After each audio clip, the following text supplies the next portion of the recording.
Señoras, señores, me alegro, buenos días. Ya son las 8 de la mañana. ¿Qué tal? Hace fresco, lo que hace es viento, ¿eh? Y el viento siempre aumenta la sensación de fresco, incluso de frío que puede tener alguien. Bueno, no hace temperatura para tener frío, pero en fin, así están las cosas. Vamos a ver, hoy va a llover en la parte norte peninsular, puede que también en Baleares, y el resto abrigándose. Dicen que a partir del lunes a lo mejor la cosa se pone un poco más llevadera, pero es enero al que, por cierto, le quedan pocos días, ¿eh? Ya el miércoles estaremos en febrero. Todos hoy seguimos conmocionados por el atentado yihadista, porque fue un atentado yihadista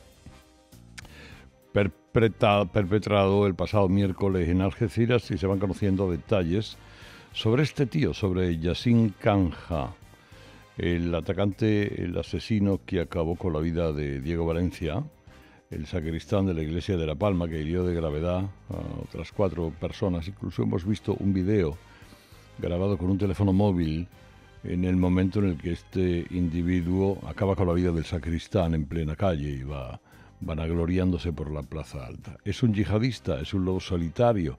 ¿Es un desequilibrado?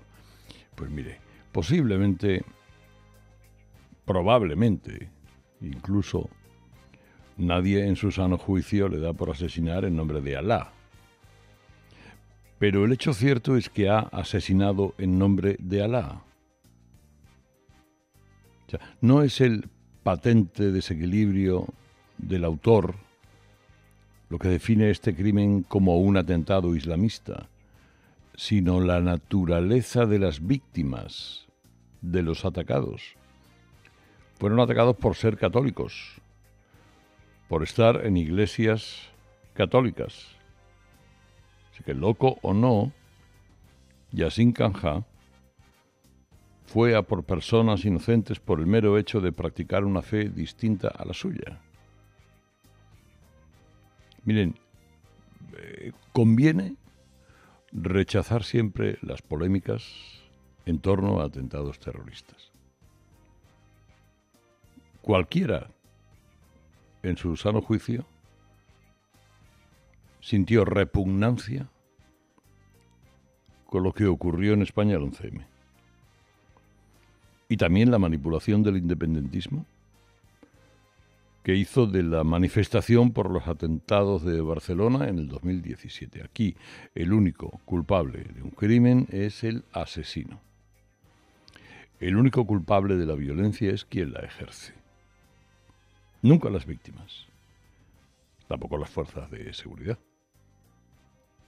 Por eso es repelente que se intente sacar rendimiento político de un crimen como este. Las fuerzas de seguridad hacen lo que pueden, que ciertamente es mucho, ¿eh? Y la garantía, o sea, la seguridad absoluta es ingarantizable. En los últimos años se han producido más de 1.000.000, para los de la LOCSE, detenciones de yihadistas en España. Y no me escucharán ni una sola palabra culpando a nadie que no sea el asesino del terrible atentado de Algeciras. Dicho lo cual, es responsabilidad principal del gobierno evitar cualquier tipo de polémica en torno al terrorismo. ¿Y eso cómo se hace? Bueno, primero facilitando información con transparencia. El gobierno no solo ha tardado en ofrecer información a la gente, y muy poca, sino que tampoco informó con la diligencia debida ni a los partidos de la oposición ni a las autoridades locales. En España todavía hay un pacto contra la violencia terrorista y específicamente contra la violencia islamista. ¿Por qué no se ha convocado?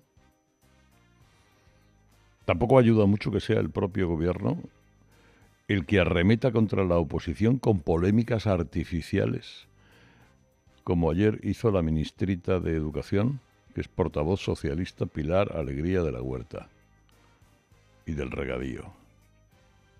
Ayer Feijóo dijo una cosa, pues, en fin, absolutamente cierta, irrebatible. que hace siglos que nadie comete un asesinato en nombre de la fe católica. Hombre, claro que los ha cometido en el pasado. Hombre, la espada y la cruz, ¿qué les voy a contar? Pues bueno, ¿cómo se han puesto? Ni que hubiera hecho una llamada a la Guerra Santa. Hay un equipo de guardia permanente en el gobierno con una lupita, para ver qué es lo que dice Feijóo un día para acusarle de bla, bla, bla. Toda la palabrería que sale de la boca de estos zánganos. A mí me producen enorme rechazo, igual que a usted, seguramente, las polémicas políticas en torno a crímenes como el de Algeciras. Pero no puede ser que quien busque siempre la polémica y el enfrentamiento sea el propio gobierno, que solo sabe ser oposición de la oposición, y ayer lo demostró. Segundo motivo, no de crítica, pero sí de reflexión. ¿Cómo es posible que Gibraltar,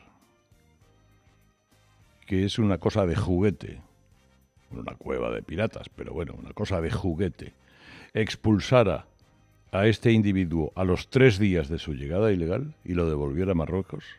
Y aquí llevamos 7 meses viéndole vivir en situación igualmente irregular. ¿Por qué mantenemos una raquítica tasa de expulsiones entre el 3 y el 5% de los tipos que llegan de forma ilegal a España?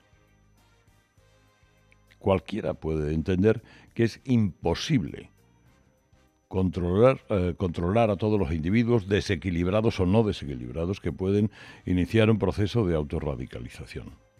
Lo que sí se le puede exigir al Ministerio de Interior, Marlaska, es mayor diligencia a la hora de cumplir las expulsiones. Si los de Gibraltar lo echaron en 3 días, ¿por qué nosotros no? Y esa es la pregunta que hay que hacerse.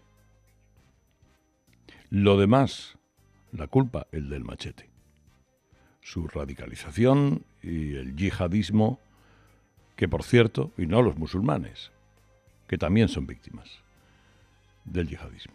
Y luego el empleo, que ayer quitó foco este asunto de Algeciras a otros que desde luego merecen un momento de atención. Datos de la EPA.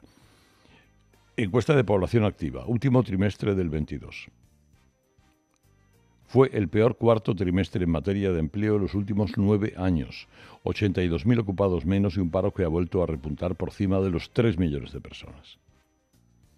El frenazo de la actividad económica en la segunda mitad del año se ha notado en el mercado de trabajo, no augura nada bueno para los primeros meses del año.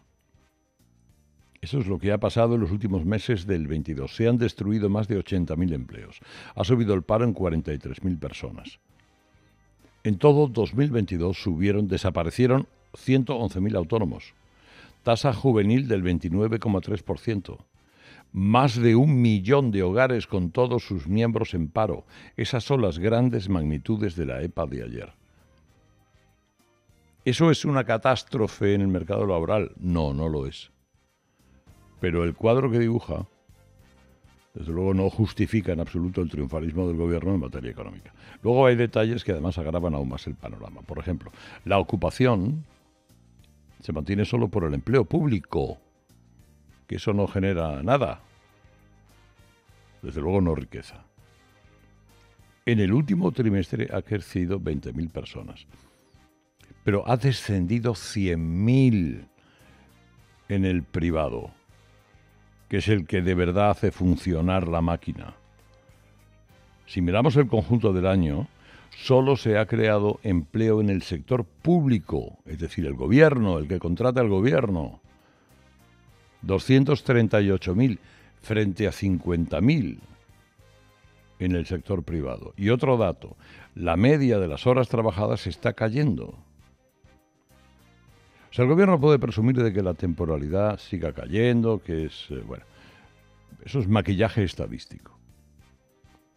Seguimos sin tener contabilizados correctamente a los fijos discontinuos sin empleo, que ya son 500.000 de personas, los que están en ese limbo de tener un contrato pero no un empleo.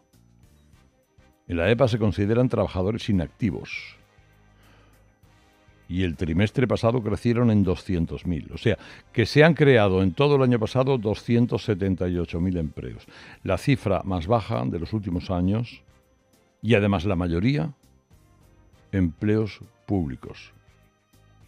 O sea, hemos empezado el año bien, lo terminamos muy mal, destruyendo empleo, y vamos a ver cómo se comporta este que empezamos a vivir, que es el 2023.